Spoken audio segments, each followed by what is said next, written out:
atingiram o prédio dos seguranças que vigiavam Ahmadinejad. O ex-presidente foi então levado por agentes israelenses dentro do Irã a um esconderijo seguro. Mas Ahmadinejad se mostrou insatisfeito com o plano israelense. Desde então, seu paradeiro é desconhecido. Ele só foi visto uma vez na semana passada no funeral de Ali Khamenei, líder supremo morto nos ataques. Autoridades iranianas contaram ao New York Times que Ahmadinejad está em prisão domiciliar depois que o regime tomou conhecimento do plano. Com o aumento das tensões no Oriente Médio, o preço do petróleo voltou a disparar. O que se viu nos mercados foi mais um capítulo da mesma novela. Irã e Estados Unidos escalam o conflito, recolocam o Hormuz no centro da disputa e a economia do mundo todo estremece. Efeito da dependência do petróleo, que subiu hoje quase 10%. O barril do tipo Brent foi negociado a $83. O grande risco que a gente tem nesse momento é que, diferente ali do final de fevereiro, a gente está passando agora por uma situação de queda de estoque de petróleo mundo afora, nos Estados Unidos, na Europa mesmo, na China, e por conta disso, você fechar o estreito novamente coloca uma pressão adicional. Quando o preço do petróleo sobe, as ações das petroleiras normalmente sobem junto, como foi hoje com a Petrobras, que teve alta de 2,5% e tem um peso grande no índice da Bolsa Brasileira. Mas com um clima ruim na economia global, nem o desempenho da companhia impediu a Bolsa de fechar em queda. O Ibovespa ficou perto da mínima do dia, caindo 1,20%. Já o dólar fechou em alta, cotado a R$ 5,13.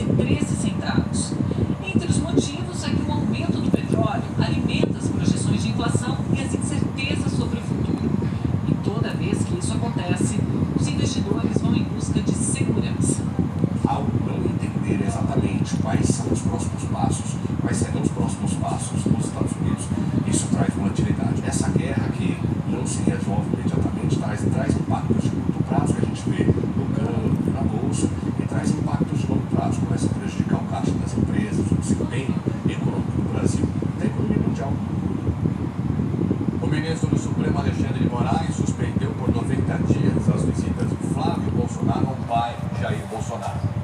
E deu 48 horas para o ex-presidente explicar a divulgação de uma carta em que reafirma apoio à pré-candidatura do filho à presidência.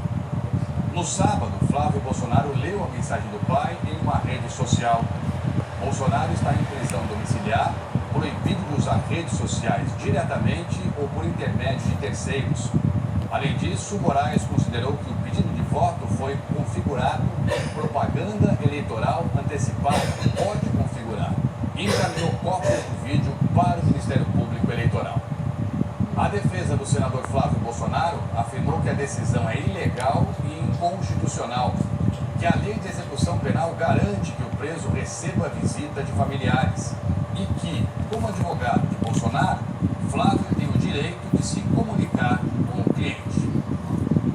Um estudo da ONG Transparência Brasil mostra que a Câmara dos Deputados destinou R$ 1,3 bilhões em emendas sem identificar o autor. Uma prática que o Supremo Tribunal Federal já apontou como inconstitucional. Deputados e senadores usam emendas parlamentares para destinar dinheiro do orçamento para a compra de equipamentos, obras e execução de programas em seus estados e municípios. Uma das modalidades foi criada em 2020, as chamadas emendas de relator, que ficaram conhecidas como orçamento secreto, por não identificarem quem estava por trás delas. Em 2022, o Supremo Tribunal Federal declarou inconstitucionais as emendas de relator e passou a exigir que o Congresso indicasse de forma clara o autor das emendas parlamentares e o destino do dinheiro. Para atender a essas exigências, em 2024, o Congresso mudou as regras e acabou com as emendas de relator. Sem essas emendas, deputados e senadores mudaram o foco para outra modalidade, as emendas de comissões temáticas, como as de saúde, educação e transportes.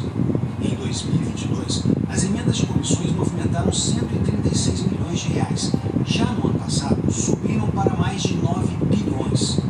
E um estudo da Transparência Brasil mostra que essas emendas repetem a lógica do orçamento secreto que o STF considerou inconstitucional pela falta de transparência e de informações sobre o destino do dinheiro. Em 2025, quase 1 bilhão e 300 milhões de reais em emendas de comissões da Câmara aparecem sem o nome do deputado beneficiado. Consta apenas a expressão liderança do partido como autora da indicação. 7 partidos foram identificados no levantamento. O Progressistas teve o maior volume de recursos sem indicação de autoria, seguido do União Brasil e do PL. Neste ano, o levantamento até maio mostra que a prática se repete. Mais de 373 milhões de reais estão sem o nome dos deputados e o PT entrou para a lista. A diretora da Transparência Brasil disse que esse modelo de emendas vai contra a exigência de transparência na aplicação do dinheiro público e citou casos recentes envolvendo o presidente do PL, Valdemar Costa Neto, e o ex-presidente da Câmara, Eduardo Cunha, do Republicanos, que, segundo a Polícia Federal, indicaram o destino de emendas de comissão mesmo sem mandatos parlamentares. O ministro Flávio Dino, do STF, bloqueou recursos dos 2 ex-deputados. Tem mais partidos aderindo a esse processo, né? Então, é preocupante que ainda seja permitido que esse tipo, né, de alocação de indicação acabe ocultando os reais autores. A gente não pode permitir que esse tipo de emenda, né, exista. Você vê como isso também está sendo usado, né, para ocultar, às vezes, não só autores que possam estar dentro do Congresso, mas pessoas até que possam estar fora do Congresso, que nem mandato tem. O Republicanos e o Solidariedade afirmaram que seguem rigorosamente as disposições legais para a indicação de bens. O Podemos declarou que só usa emendas de bancada, sem relação com um parlamentar específico, de forma extremamente específica e reduzida. A mesa diretora da Câmara e os outros partidos citados na reportagem, Progressistas, União Brasil, Avante, PL e PT, não se manifestaram. A seguir, o incêndio no bar na Tailândia mata mais de 20 pessoas e morre aos 78 anos o ator Sam Neill.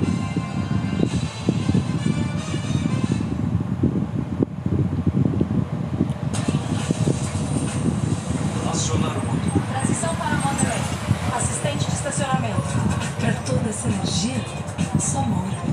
Tá no ar o Amitaço do Mercado Livre. Aproveite as ofertas. Micro-ondas 30 litros, só 10 vezes de R$ 74,99. Edredom, apenas R$ 49,90. Mercado Livre. Toda terça e quinta, depois de quem ama, cuida. É furada atrás de furada.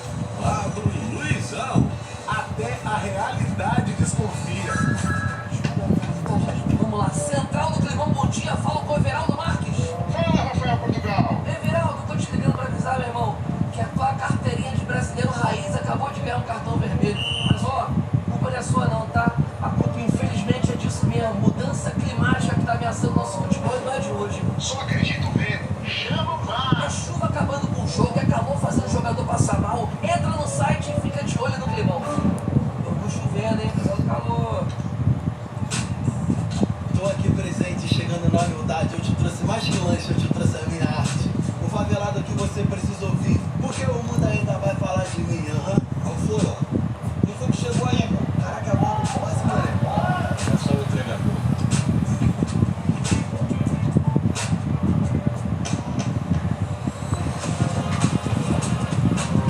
Eu sei que você tem alma de artista, mas a tua vida é de entregador, então foca no teu serviço ou faz uma música que preste. Já pensou em investir nesse cantor? Você fala como se isso fosse acontecer de uma hora pra outra, né? Por que não? Como se ninguém. Vai apostar quanto que possa isso acontecer? Tá, se você não conseguir que eu vou alguma coisa. Puxa, depois de quem ama cuida. Parece que você tá me respondendo alguma coisa. Confia, sonho de cria. Em tela quente.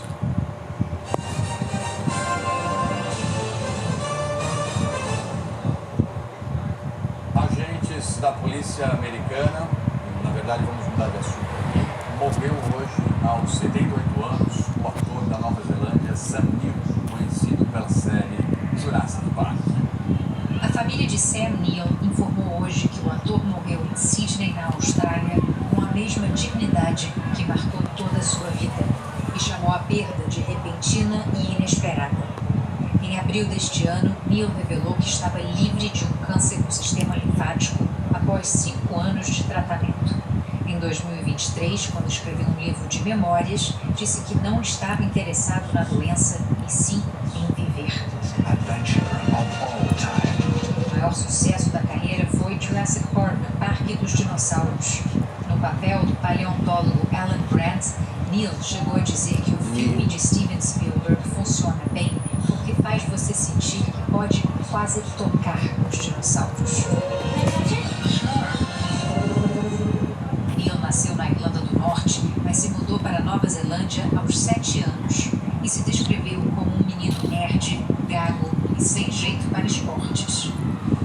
Os primeiros passos na atuação foram em peças escolares. Ao longo de 5 décadas de carreira, o ator transitou sem esforço entre os sucessos de bilheteria de Hollywood, a televisão e o cinema de arte, como o premiado Piano. Foram mais de 150 papéis nas telas e na TV.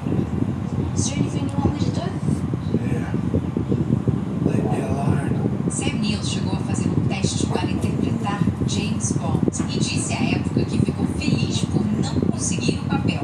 Ele explicou: se você é um Bond, passa a ser uma celebridade para a vida. Eu não sou, nunca fui e nunca quis ser uma celebridade. Posso sair de casa e tomar um café sem ninguém me incomodar. E acho que isso não tem preço. Uma falta de afetação que se refletiu nas escolhas de vida. Neil vivia em uma fazenda na Nova Zelândia, bem longe dos holofotes. Ele marcou os nomes de colegas famosos como Meryl Streep, com quem ele contracenou 2 vezes.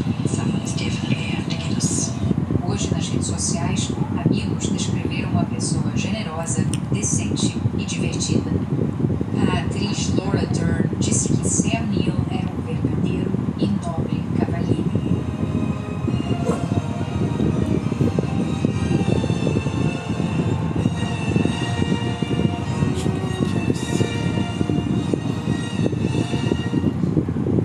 Na Tailândia, dezenas de pessoas morreram em incêndio em um bar. A suspeita é de curto-circuito no ar-condicionado. Poucos minutos antes do incêndio, ela cantava para um bar lotado. As imagens registraram os últimos momentos da apresentação. Horas depois, a banda confirmou que a cantora estava entre as vítimas da tragédia, que matou pelo menos 28 pessoas e feriu mais de 60 em Bangkok, e transformou a casa de shows em uma armadilha. O fogo começou pouco antes da meia-noite. Quem estava no palco percebeu a fumaça saindo do teto. A sobrevivente explica por que tanta gente não conseguiu deixar o bar. As pessoas que ficaram lá dentro não escaparam porque ninguém sabia onde ficava a saída de emergência. Várias vítimas foram encontradas nos banheiros, onde buscaram abrigo enquanto esperavam socorro. Segundo as autoridades, a maioria das vítimas morreu intoxicada pela fumaça. Materiais inflamáveis usados na decoração do palco e no isolamento acústico contribuíram para que o fogo se espalhasse com rapidez.